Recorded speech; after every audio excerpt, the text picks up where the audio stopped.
Mes chères sœurs, premières dames, mesdames et messieurs les ministres de la Santé publique, monsieur le président de la prestigieuse Fondation Merck, mesdames et messieurs les responsables et membres de la Fondation Merck, éminentes personnalités et chercheurs venus des 4 coins de la planète, distingués invités, mesdames et messieurs, flattés par le charme et la beauté des pyramides et du Sphinx, ainsi que les merveilles des civilisations millénaires de la Grande Égypte, je voudrais tout d'abord exprimer ma profonde gratitude à ma sœur Intisar Al-Sisi, première dame d'Égypte, aux autorités égyptiennes, ainsi qu'aux responsables et organisateurs de cette 4e conférence annuelle Merck Africa Asia Luminary, pour l'accueil cordial et très fraternel qui nous a été réservé dans cette historique ville du Caire. Le choix de la ville du Caire pour abriter cette 4e édition du Merck Africa cadre bien avec la dimension qu'on implémente à la vision globale de cette institution qui entend fédérer toutes les forces et les énergies sans restriction d'espace géographique pour vaincre les maux qui freinent le développement et l'épanouissement des femmes. La salle de la conférence, qui accueille aujourd'hui la crème des pionniers et éminences grises de la santé et de la médecine, témoigne de la volonté de toutes et de tous d'assurer à l'humanité un monde meilleur et solidaire, débarrassé d'égoïsme, de stigmatisation et de clichés sans réel fondement. Mesdames et messieurs, la problématique de la santé publique et la récurrente question de la santé de la femme préoccupe au plus haut point le gouvernement de notre pays, le Tchad, qui a non seulement fait de celle-ci un axe majeur de sa politique, mais consent annuellement à ce secteur vital le budget le plus conséquent de l'État. Et c'est là à juste titre, car sans des hommes et des femmes en bonne santé, il n'y a point de développement. La 4e conférence annuelle de Merck Africa Asia Luminary se tient aujourd'hui au Caire, en terre africaine, et je suis l'une de ceux et celles qui ont la responsabilité de développer un thème perçu en Afrique comme tabou, sensible et délicat en raison des considérations parfois subjectives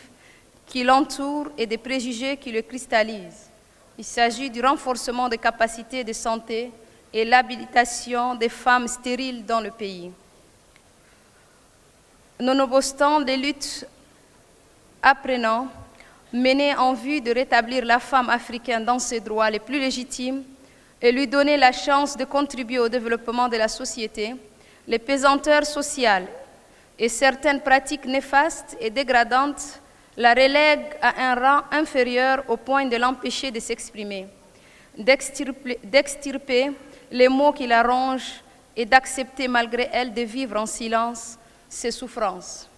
S'agissant de la stérilité des femmes en Afrique, j'insiste sur le continent africain parce que les réalités dans nos pays respectifs sont partout quasiment les mêmes. Il faut avouer que le nombre de femmes stériles est important et la courbe statistique ne cesse de croître en raison de l'ignorance, de la méconnaissance et surtout de l'analphabétisme de beaucoup de femmes. La question est tellement taboue qu'on n'ose pas en parler pendant qu'elle fait des dégâts énormes. C'est lorsque la femme ou la famille constate qu'après des années, l'arbre ne donne pas de fruits qu'on recourt le plus souvent à la médecine traditionnelle, sans résultat probant, au charlatanisme, au maraboutage, alors que le problème relève de la médecine moderne. Non, on doit avoir le courage et la responsabilité d'aborder cette question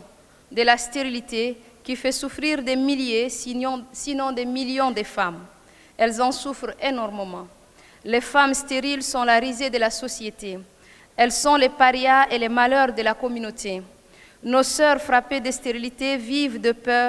la peur permanente, la hantise, le chagrin et meurent à petit feu, parfois par ignorance, parfois par méconnaissance et surtout le manque de sensibilisation. Mais il faut briser le tabou parce que le progrès de la médecine nous a offert pas mal d'opportunités. La stérilité n'est pas une fatalité, elle se soigne grâce au progrès de la médecine. Au même titre que le VIH-Sida, le cancer, le paludisme et autres maladies invalidantes, la stérilité doit nous préoccuper tous. Car nos sœurs victimes de la stérilité ont besoin d'une attention particulière, de notre assistance et de notre chaleur quotidienne. Non, il nous faut donc un travail profond de sensibilisation pour amener nos leaders d'opinion, les gardiens de la tradition, à ne pas se cristalliser sur des idées réfractaires et le comportement rétrograde, empêchant les femmes de se faire consulter régulièrement. Mes chères sœurs, premières dames, notre plaidoyer sera beaucoup plus orienté vers le pouvoir public, les décideurs et les partenaires pour une réflexion minutieuse tendant à une prise en charge des femmes stériles afin de les libérer de cette angoisse et de ce stress permanent. Dans ce plaidoyer et les actions à court terme, moyen et long terme à mener, nous comptons énormément sur la Fondation Merck Africa Asia Luminary, dont la riche expérience et l'expertise contribueront certainement à réduire le taux de la stérilité chez les femmes et surtout d'éradiquer ce fléau qui réduit considérablement le progrès de l'humanité. Mesdames et messieurs, je voudrais pour finir réitérer tous mes remerciements aux autorités égyptiennes et à la Fondation Merck pour l'opportunité qui nous est offerte afin d'échanger sur une question aussi importante touchant la santé et de la reproduction et l'épanouissement de la femme. Je souhaite plein succès à nos travaux et merci pour votre bien aimable attention.